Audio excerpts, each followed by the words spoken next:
Hello dear aspirants, welcome back to Bodhisattva PCS. My dear friend, यदि आपका BPSC target है, चाहे वो 67 बीपीएससी मेंस हो, 68 हो या 69 हो, या बीपीएससी के द्वारा जो भी एग्जाम कंडक्ट कराए जाते हैं, तो यह सेशन जो है आपके लिए काफी ज्यादा महत्वपूर्ण होने वाला है।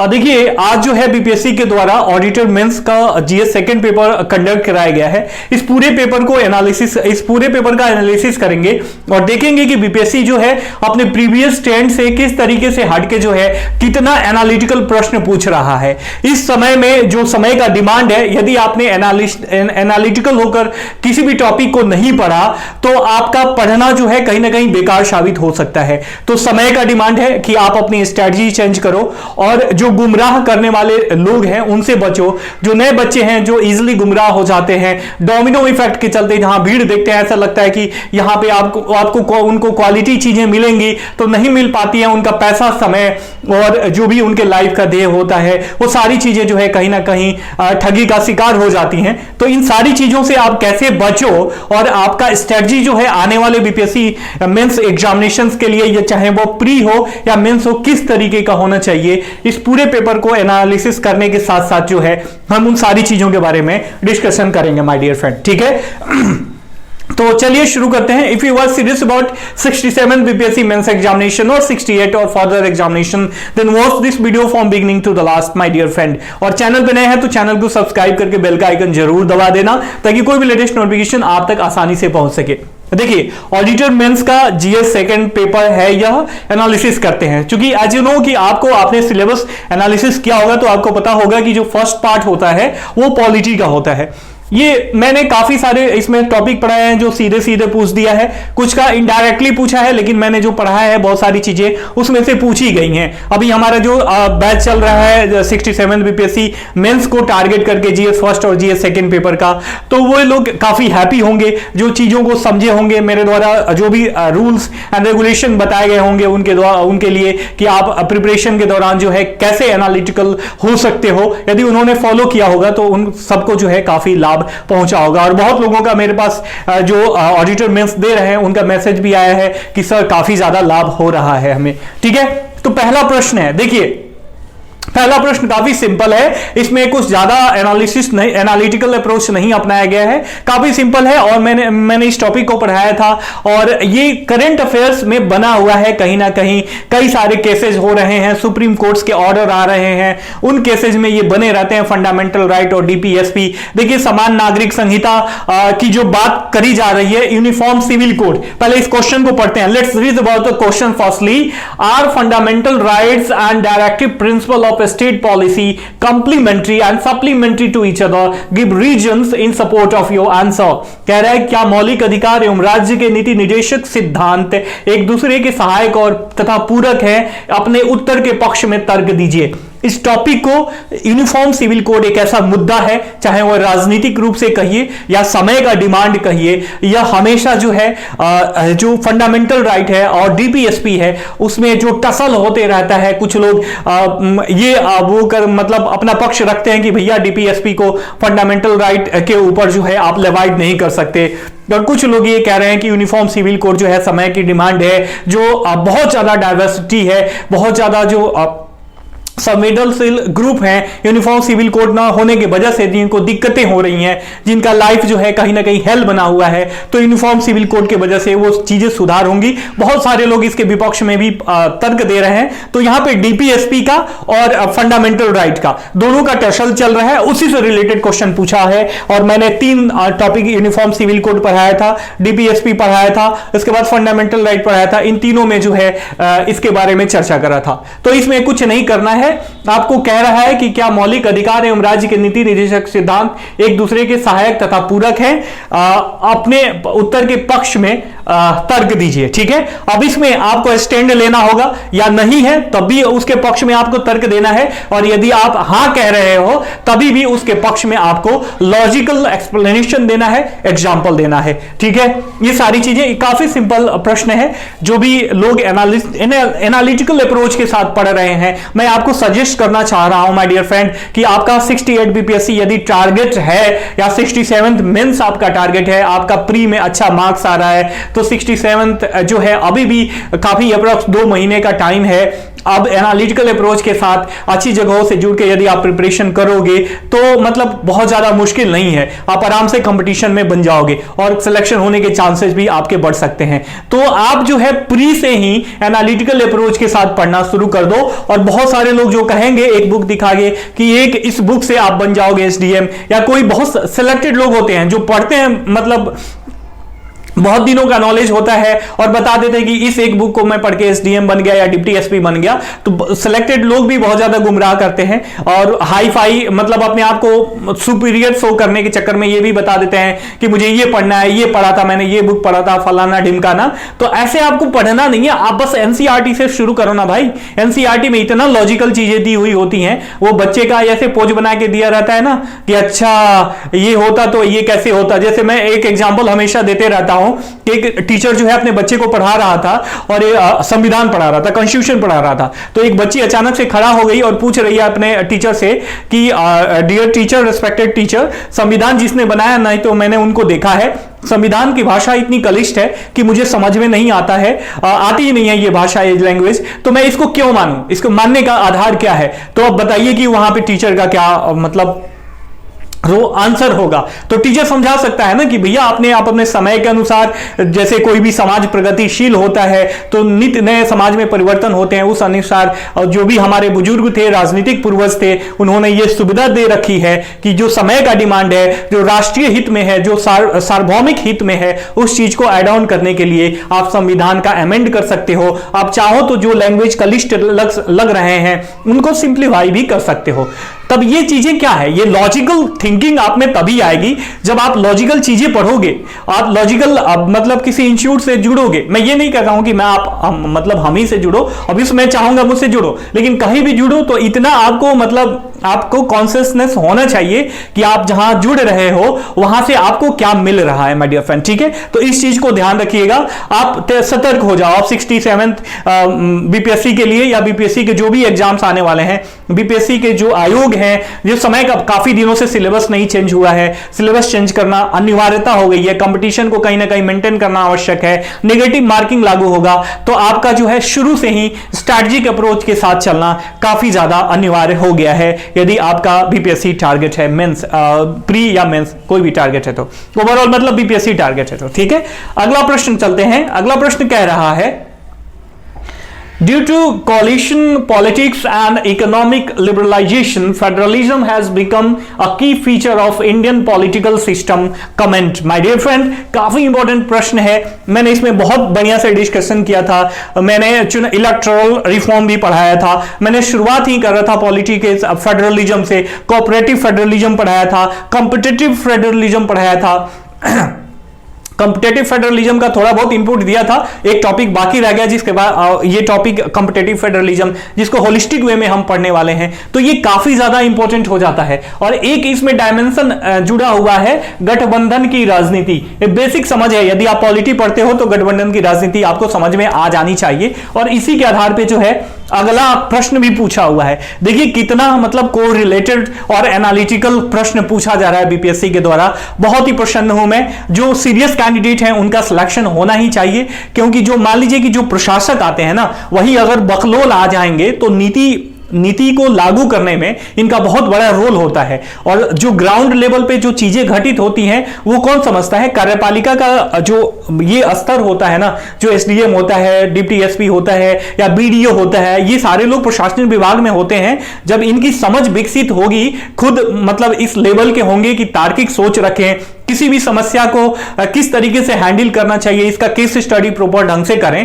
तभी तो ये सरकार को सजेशन दे पाएंगे। और नीचे की जो प्रॉब्लमेटिक चीजें हैं उसको आइडेंटिफाई करके प्रॉपर सॉल्यूशन तक पहुंचेंगे, चाहे सरकार की नीति हो उसके क्रियान्वयन में या सरकार को कोई इनपुट देना हो उसमें, दोनों में इनकी महत्वपूर्ण भूमिका होती है। तो इनका मतलब ऐसे लोग आए जो रीजनेबल थिंकिंग हो, तार्किक थिंकिंग हो जिनकी, वही लोग जो है हमारी सोसाइटी के लिए, हमारे आने वाले भविष्य के लिए अच्छे हैं। तो बकलोल्स का सिलेक्शन करके मान लीजिए बहुत सारे लोग हैं जिनको कुछ नहीं आता है और प्री में जाके निगेटिव मार्किंग वगैरह एनालिटिकल ऐसे कुछ होता नहीं है, फैक्चुअल चीजें मार के आ जाते हैं, उनका सिलेक्शन हो जाता है। बट ओवरऑल अगर हो भी जाता है तो वो सोसाइटी को कुछ दे नहीं पाते हैं सिवाय अपने और अपने परिवार के रक्षा करने को लेकर, ठीक है। मैं इसके अगेंस्ट में नहीं हूं, बट ये है कि ये जो सेगमेंट है ना बिहार के लिए, बिहार के प्रॉपर डेवलपमेंट के लिए, बिहार का जो भविष्य है उसके लिए बहुत आवश्यक है। और इस बीपीएससी के ऊपर ये जिम्मेदारी है कि बीपीएससी जो है इस चीजों को संवारे और संभाले। तो आप भी जो है संवारने और संभालने की पूरी कोशिश कीजिए, चाहे आप सरकारी स्कूल से पढ़े हो या कन्वेंट स्कूल से पढ़े हो, कोई मैटर नहीं करता। आप ये इतना फेयर एग्जाम होना चाहिए। यहां पे एक एसडीएम का भी लड़का बैठता है, एक आईएएस का भी बच्चा बैठता है और एक हलवाहा का भी बच्चा बैठता है। तो इसमें जो है जो रीजनेबल है, जो जिसका लॉजिकल मतलब थिंकिंग है, जो अच्छा है सोसाइटी के लिए, उसका सिलेक्शन हो, हम सब यही चाहेंगे। तो आपका जो है स्टडी का अप्रोच जो है, आप डोमिनो इफेक्ट से बचा के जो है आप ऐसे अच्छे लोगों से जुड़ो, अच्छी बुक्स पढ़ो, तभी जाके जो है आपका प्रॉपर डेवलपमेंट होगा और आप चाहे बीपीएससी हो या यूपीएससी हो, आप क्रैक कर पाओगे। ठीक है, इस चीज को ध्यान में रखिएगा। हाँ, मैं आपको डिमोटिवेट नहीं कर रहा हूं, आने वाली चीजों के लिए सतर्क कर रहा हूं। ठीक है, एक टीचर का आप एक टीचर समझिए या बड़ा भाई समझिए, ये मेरा कर्तव्य है कि आपको इन चीजों से आगाह कर दिया जाए जो होने वाली हैं। ठीक है, तो आपको काफी गठबंधन की राजनीति, कोalition का जो पॉलिटिक्स है, इसमें कितनी मजबूरियां होती हैं, राजनीतिक मजबूरियां, इसको आप अच्छी तरीके से समझते हो। तथा जो ये आर्थिक उदारीकरण की बात करी जा रही है, ये बता रहा है कि संघवाद जो है भारतीय राजनीतिक प्रणाली की अब प्रमुख विशेषता बन गया है। चाहे वह कोऑपरेटिव फेडरलिज्म की बात करी जाए या कॉम्पिटिटिव फेडरलिज्म की बात करी जाए, जो नए कॉन्सेप्ट उभर के आए हैं ये दो, या संविधान में जिसकी व्यवस्था करी जा रही है उसकी बात करी जाए, इन चारों को एक साथ मिलकर जो है हमें लिख देना है बस, और क्या करना है। तो देखिए, मैं कहता हूं कि कोई भी टॉपिक आप जब पढ़ते हो ना, करंट अफेयर्स, ये भी करंट अफेयर्स की, कोऑपरेटिव फेडरलिज्म तो पूरा करंट अफेयर्स पे ही बेस्ड है। कई सालों से जो है, 2-3 सालों से काफी ज्यादा जब बात आई थी ना, जब 370 हटा था और फिर जब कोविड-19 आया था, उस समय जो अचानक से राज्यों से बिना राय किए हुए सेंट्रल गवर्नमेंट ने जो लॉकडाउन लगा दिया था, उस समय भी ये चर्चा का विषय बना हुआ था। 370 धारा हटाया गया था, उस समय भी चर्चा का विषय बना हुआ है फेडरलिज्म। तो बहुत सारी चीजें हैं जो करंट अफेयर्स में बनी हुए हैं, कहीं ना कहीं जो है वो फेडरलिज्म से अटैच है। तो फेडरलिज्म जो है करंट अफेयर्स का टॉपिक है, इससे उठा के स्टैटिक पोर्शन पूछ दिया है। तो यहाँ पे स्टैटिक प्लस करंट दोनों का इंपॉर्टेंस है, इस चीज को आप ध्यान में रखिएगा। ठीक है, अगले प्रश्न पे चलते हैं। अगले प्रश्न पे चलने से पहले मैं आपको कुछ चीजें आपके साथ शेयर करना चाहूंगा।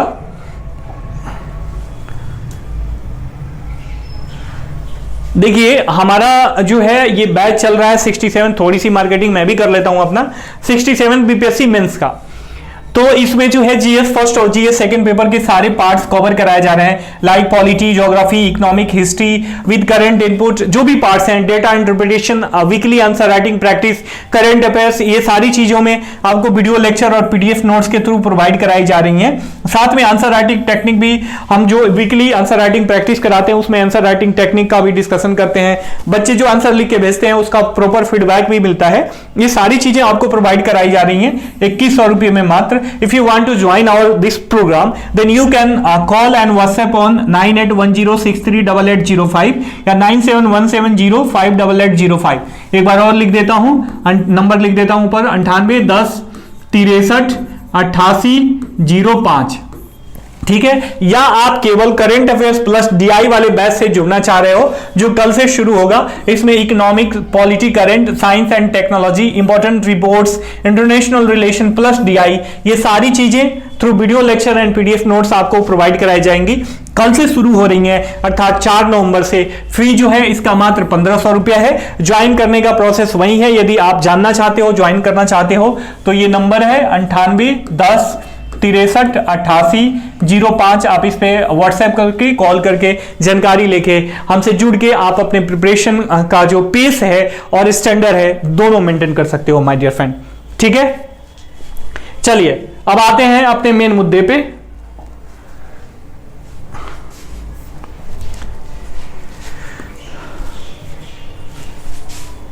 माफ कीजिएगा, आ जाते हैं।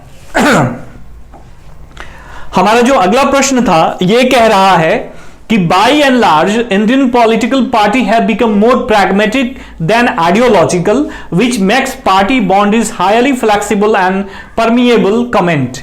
अर्थात मुख्यतः भारतीय राजनीतिक दल विचारधारावादी की बजाय अधिक यथार्थवादी हो गए हैं, जिससे दलों की सीमाएं अति लचीली एवं प्रवेश योग्य हो गई हैं। टिप्पणी कीजिए। काफी इंपॉर्टेंट प्रश्न है। देखिए, सोसाइटी का आपको समझ होना चाहिए। आप जिस सोसाइटी में सेवक बन के उतरने वाले हो, जहां पे अपनी सेवा प्रोवाइड कराने वाले हो, उस सोसाइटी की ओवरऑल समझ होनी चाहिए, चाहे वो सामाजिक हो, आर्थिक हो, राजनैतिक हो, सांस्कृतिक हो या अन्य कोई आयाम हो। सब आयाम की समझ होनी चाहिए, तभी जाके आप ऐसे प्रश्नों को सॉल्व कर पाओगे। और मैं हमेशा सजेस्ट करता हूं कि if you are serious about 67 BPSC mains और 68 और बीपीएससी और यूपीएससी, तो आपको जो है डेली न्यूज़पेपर एनालिसिस बहुत मस्ट है।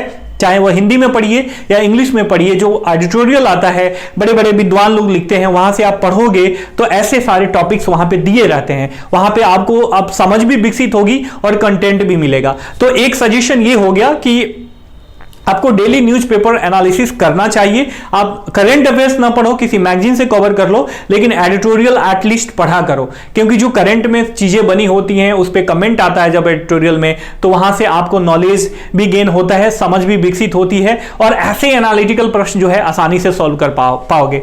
अब आप एक बात बताओ, देखिए आपको पता है कि जो भी राजनीतिक पार्टियां हैं बड़ी बड़ी, जैसे मान लीजिए हमारे बिहार की बात करें तो लालू प्रसाद यादव जी हैं, आपके अभी वर्तमान के जो मुख्यमंत्री हैं नीतीश कुमार जी हैं, अभी मुलायम सिंह यादव जी का जो उत्तर प्रदेश के भूतपूर्व मुख्यमंत्री रहे हैं देहावसान हो गया। ये सारे लोग एक पॉलिटिकल विचारधारा पे आधारित होके, बेस्ड होके अपनी पार्टी का, अपनी पॉलिटिकल पार्टी का एस्टेब्लिशमेंट किया था, स्थापना करी थी। लोहियावादी ये विचारधारा से प्रभावित थे।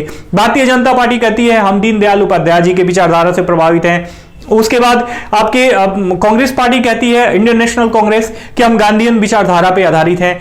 अब जो पार्टियां बन रही है वो किसी विचारधारा पे आधारित नहीं होके वैसे ही मतलब पॉलिटिकल गेन करके किसी खास सोसाइटी को प्रभावित करके अपने आप को फॉर्म कर ले रही हैं। तो ये सारी चीजें, या जो पुरानी पार्टियां हैं, अब का जो वर्तमान परिप्रेक्ष्य है, चाहे वह सोसाइटल, मान लीजिए सोसाइटी का एक सेगमेंट जो है एक सुविधा संपन्न है, एक सुविधा विहीन है, धनी गरीब का गैप है, जातिवाद है, संप्रदायवाद है, ये सारे जो डिवीजन है ना, इसका फायदा उठाने के चक्कर में पार्टियां जो है अपने विचारधारा से कॉम्प्रोमाइज कर रही हैं। विचारधारा अब इनका कोई मायने नहीं रखता।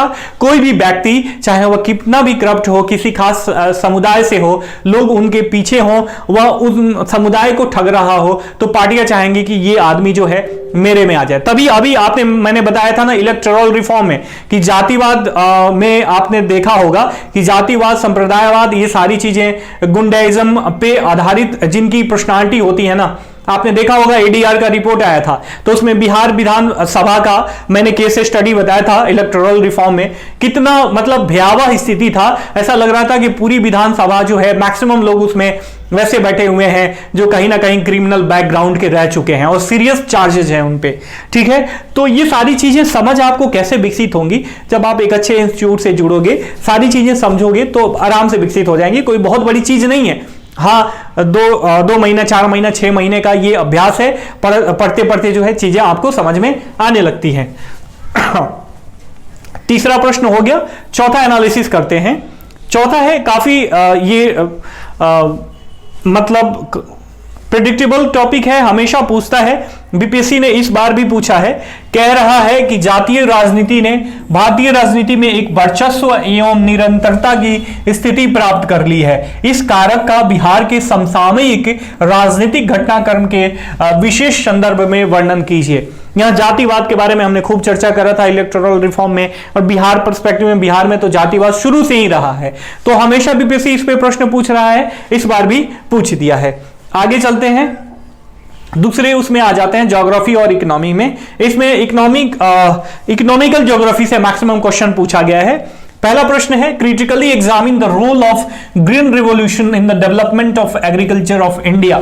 भारत में हरित क्रांति की कृषि के विकास पर पड़ने वाले, हरित क्रांति का कृषि के विकास पर पड़ने वाले प्रभाव का आलोचनात्मक परीक्षण कीजिए। अब इसमें पॉजिटिव निगेटिव दोनों लिखना है। काफी प्रेडिक्टेबल है, आपने प्री में यदि ढंग से पढ़ा होगा, इवन इफ महेश बर्णवाल जी को भी पढ़ लिया होगा, तो आप इस प्रश्न का उत्तर आराम से 400 शब्दों में आराम से लिख पाओगे, 450 शब्दों में। ठीक है, अगर नहीं लिखे होंगे तो ये मतलब कहीं ना कहीं आप या तो सीरियस नहीं हो, या आपको अगर सीरियस भी हो तो आपको डायरेक्शन चेंज करने की आवश्यकता है अपनी। ठीक ठीक है। अगला प्रश्न काफी इंपॉर्टेंट है, जनसांख्यिकीय लाभांश के बारे में हम चर्चा करते हैं, और ये नो डाउट कि जनसंख्या के बढ़ने से जो है उसका क्या क्या प्रभाव होता है सोसाइटी पे या पर्यावरण पे, ये सारी चीजें आप अपने मन से भी लिख सकते हो यदि ढंग से आप पढ़ते आ रहे हो प्री के लिए और मेंस के लिए। तो माफ कीजिएगा। कह रहा है population growth in both blessing and curse is both blessing and curse, elaborate it with the suitable Indian example। जनसंख्या वृद्धि वरदान और अभिशाप दोनों है, पॉजिटिव और नेगेटिव एस्पेक्ट दोनों लिखना है इसका। भारत के परिप्रेक्ष्य के में महत्वपूर्ण उदाहरण द्वारा इस कथन की समीक्षा कीजिए। राइट, आप आराम से लिख सकते हो। आगे चलते हैं। अगला प्रश्न है, कह रहा है बिहार में गन्ने की खेती का भौगोलिक मूल्यांकन कीजिए और बिहार में इसके भविष्य के विकास को प्रदर्शित कीजिए। ज्योग्राफी का क्वेश्चन है, बिहार एग्रीकल्चर आपने पढ़ा ही होगा। इसमें दिया रहता है कि बिहार में जो मुख्य नकदी फसल है वह गन्ना ही है और नॉर्थ बिहार में ये बहुत ज्यादा फेमस है, तो इसके बारे में आपको लिखना है। इसके साथ साथ भारत में जनजाति के भौगोलिक वितरण का विवरण दीजिए तथा उनके सर्वनिष्ठ समस्याओं और उनके समाधान के उपायों का परीक्षण कीजिए। ठीक है, यह भी काफी इंपॉर्टेंट है। पेसा एक्ट वगैरह से रिलेटेड जनजातियों के भौगोलिक वितरण और उनके समस्याओं से रिलेटेड बहुत सारे आर्टिकल आ रहे थे न्यूज़पेपर में, वहीं से उठा के पूछ दिया ये चीजें। स्टैटिक प्लस करंट दोनों के लिहाज से ये जो है काफी इंपॉर्टेंट है। थोड़ा सा जो है अनक्लासिकल टाइप का है लेकिन पूछा हुआ है ये वाला, ठीक है, पूछा हुआ है। ऐसे लग रहा है कि ज्योग्राफी से पूरा सीधे उठा के पूछ दिया है। तो हालांकि यदि आप एग्जाम का प्रिपरेशन कर रहे हो तो आपको असफलता के सारे दरवाजे बंद करने होते हैं। ठीक है, यदि आप 1-1.5 साल से प्रिपरेशन कर रहे हो तो जो मोस्ट इंपॉर्टेंट है, थोड़ा कम इंपॉर्टेंट है, सारी चीजें आपको पढ़नी होगी। ठीक है, अब समय का डिमांड यही है। आगे बढ़ते हैं, आगे आ जाते हैं। साइंस एंड टेक में कितना बढ़िया प्रश्न है यह, न्यूज़पेपर में हमेशा आया है इसका article. India has indulge in concurrently with the world in the field of space research with the quiz that what are advantage and disadvantage in near future. In doing so in the context frame the detail your logical explanation and discuss it. मतलब कि दुनिया के साथ साथ भारत भी अंतरिक्ष शोध में जो है समाहित हो गया है, और प्रश्न यह है कि इस पर क्या फायदे और नुकसान भविष्य में होने को हैं, इस संदर्भ में जो तर्क संगत समझ की गहराई से जो है एक खाका खींचिए और इसकी व्याख्या कीजिए। मतलब ऐसे लोग कहते हैं ना कि भैया आप अंतरिक्ष शोध में चले जा रहे हो, मतलब 1000 करोड़ 800 करोड़ 500 करोड़ 400 करोड़ की आप सैटेलाइट बना रहे हो, ये बना रहे हो, लेकिन जहां पे आप पे अभी भी जो है मल्टी डायमेंशनल पॉवर्टी इंडेक्स आपका हाई है। बिहार की बात करें तो आपका ऐसे स्टेट है, अभी भी आपने उसको बीमारू राज्य का दर्जा दे दिया है। आपका अपना ही नीति आयोग का जो है मल्टी डायमेंशनल पॉवर्टी इंडेक्स जो राष्ट्रीय है उसमें बिहार का 52% जनसंख्या है, लगभग मल्टी डायमेंशनल पॉवर्टी की शिकार है। तो ऐसी सिचुएशन में क्या आपको चाहिए कि पहले ह्यूमन डेवलपमेंट करें या मतलब साइंटिफिक डेवलपमेंट करें? तो ये सारी चीजें जो है इस आयाम को छूती हैं। तो ये समझ कब विकसित होगी? जब आप बढ़िया जगह से पढ़ोगे, बढ़िया चीजें पढ़ोगे। ठीक है, और एक बार मैं फिर से आपको बताना चाहूंगा, if you want to join our programme तो आप कॉल कर सकते हो इस पे 98 10 63 88 05। ठीक है, न्यूज़पेपर हमेशा पढ़ते रहिए, आज ही से पढ़ना शुरू कर दीजिए। जनसत्ता मोस्ट इंपॉर्टेंट है, और ये जनसत्ता के अलावा जो मेरे को नहीं लगता कि हिंदी वाले न्यूज़पेपर में कोई ज्यादा विकल्प है। हिंदुस्तान में कभी कभी दे देता है, और इसके बाद दैनिक जागरण के राष्ट्रीय संस्करण में कभी कभी इक्का दुक्का मतलब बढ़िया आर्टिकल दे देता है, लेकिन जनसत्ता डेली देता है। तो हिंदी वाले जनसत्ता पढ़ें। इंग्लिश वालों के लिए तो मतलब स्काई इज द लिमिट, बहुत सारे स्रोत हैं, द हिंदू पढ़ सकते हैं, इंडियन एक्सप्रेस पढ़ सकते हैं, बहुत सारी चीजें पढ़ सकते हैं। ठीक है, आगे बढ़ते हैं। 10वां नंबर प्रश्न कहाँ गया? आते हैं 10 नंबर प्रश्न पर। कह रहा है, देखिए ये कितना महत्वपूर्ण है। आपने अलग अलग जगहों से जो ज्ञान का समावेशन किया होगा, अपने दिमाग में, अपने जेहन में बैठाया होगा, उसी को जो है एक क्वेश्चन के फॉर्म में ये दे दिया है। कह रहा है कि विज्ञान और तकनीक ने हमें चर घातांकी विकास दिया है। मतलब विकास मतलब विज्ञान का ये होता है ना कि पॉजिटिव साइड और निगेटिव साइड के बारे में चर्चा करना है, दिया है, परंतु उसी समय में परमाणु और कोरोना वायरस जैसे विस्फोटों द्वारा इस पृथ्वी से मानव जीवन को मिटा देने जैसी काली भयावह छाया भी दी है। विज्ञान और तकनीकी के इस विपरीत कलागत भूमिका का विस्तार पूर्वक समाधेय कीजिए। कितना मतलब कितना स्टैंडर्ड प्रश्न है, कितना एनालिटिकल है, नेगेटिव साइड के बारे में बताना है, स्पेशली कोरोना जैसे मतलब महामारी और परमाणु विस्फोट जैसे ह्यूमन डिजास्टर्स के लिए, जो कृत्रिम डिजास्टर्स हैं जो साइंस के द्वारा डेवलप किए गए हैं, इनके बारे में चर्चा करना है।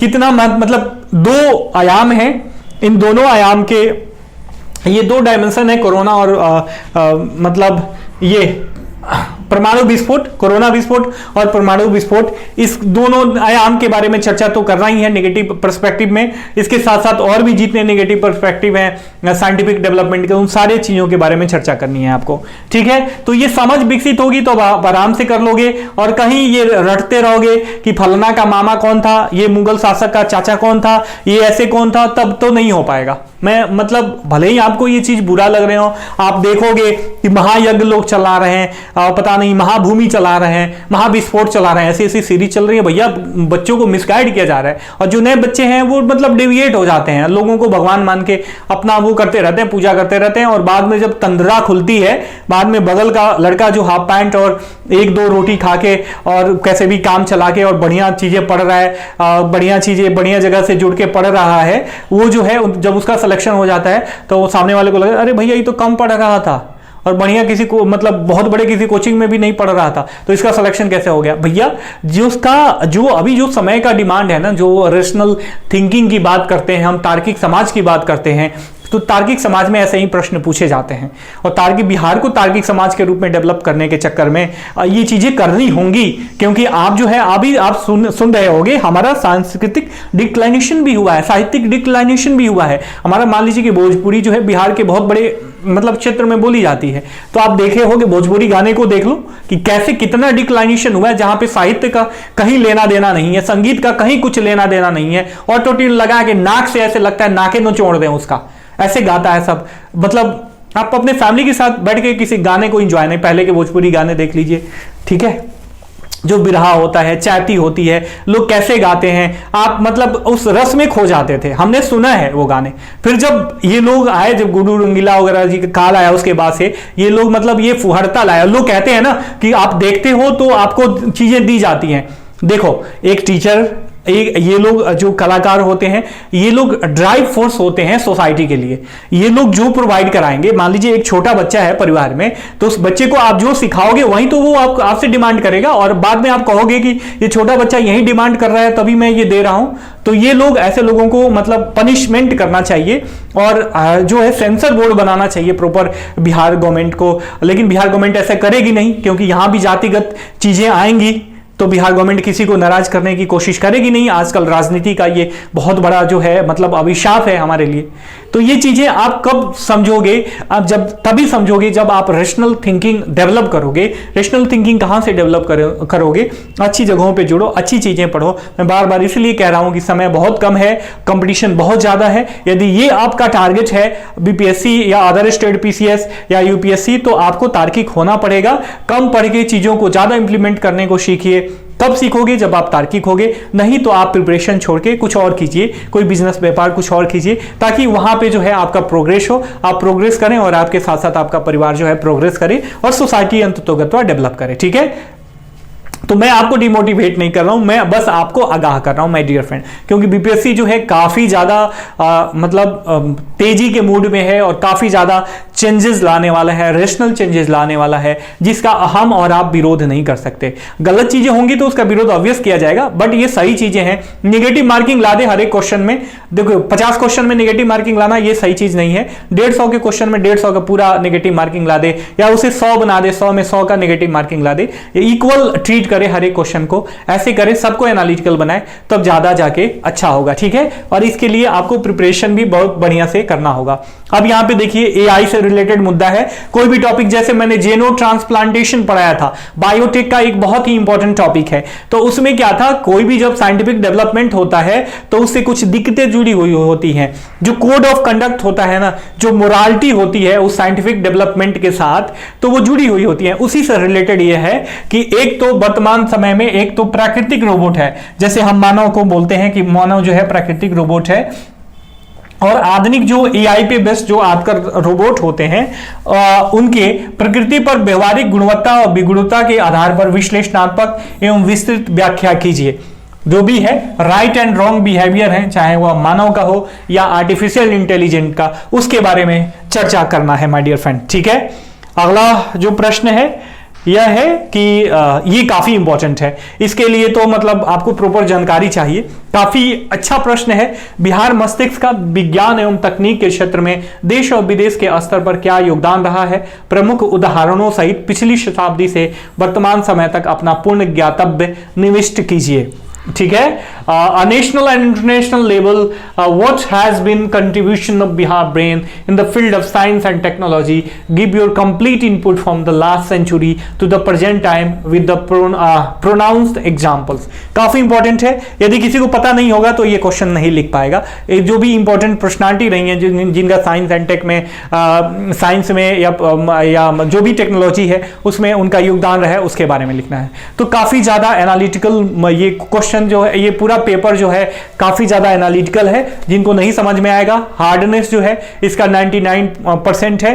तो अभी मेरा ये सजेशन है कि आपका चाहे 67 बीपीएससी मेंस का टारगेट हो या 68 का टारगेट हो, आप चीजों को रटने के बजाय समझने की कोशिश कीजिए और फैक्चुअल चीजें देखिए। लुसेंट अनिवार्य है, लुसेंट पढ़िए, फैक्चुअल जानकारी लेनी होगी, क्योंकि while answer writing in mains आपको वो फैक्ट्स डालना होता है, चाहे वो स्टैटिक हो या करंट अफेयर्स को। लेकिन साथ साथ चीजों को आप एनालिटिकल लेवल पर समझिए, अपने तार्किक सोच से समझिए चीजों को। देखिए, कहा जाता है ना कि आपको पहले पढ़ना चाहिए, उसके बाद थोड़ा बहुत हमारा जो क्लास चल रहा है इसका साइंटिफिक तरीका क्या है, मैं बच्चों को सजेस्ट करता हूं कि पहले आप मेरा वीडियो लेक्चर देखो, उसके बाद पीडीएफ नोट्स प्रोवाइड कराता हूं, पीडीएफ नोट्स को पढ़ो, उसके बाद चीजों को ये इतना करने के बाद अपने आप से सोचो और उसको समराइज करने की कोशिश करो। जब आप इतना कर लोगे तो आपको ऑटोमेटिक तार्किक सोच जो है अपने आप में डेवलप होती जाएंगी, क्योंकि आप चीजों को मतलब 100 शब्द है तो उसको आप तभी 30 शब्द में एलोबरेट कर पाओगे,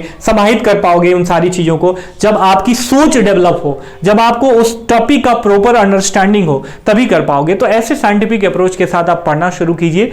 आप जो है तुक्का मारने वालों का समय नहीं है, या अनसीरियस हो, आप आ गए हो देखा देखी बीपीएससी वगैरह की तैयारी करने, तो आप मत कीजिए। आप अपना समय और पैसा दोनों बर्बाद करेंगे। सीरियस हैं तो बिल्कुल कीजिए, नहीं भी सिलेक्शन होगा तो आप जीवन के जिस क्षेत्र में रहेंगे वो, यदि आप सीरियस रह के तैयारी करें तो वहां पे आपको सक्सेस जरूर मिलेगी। तो अभी समय है ज्ञानवर्धन का, और अपना स्ट्रैटेजी यदि आप सीरियस मतलब जो मैं बता रहा हूं साइंटिफिक वे से नहीं कर रहे हो तो वैसे करने की, यदि आप इतना करोगे तो श्योर जो है सफलता आपको मिलेगी।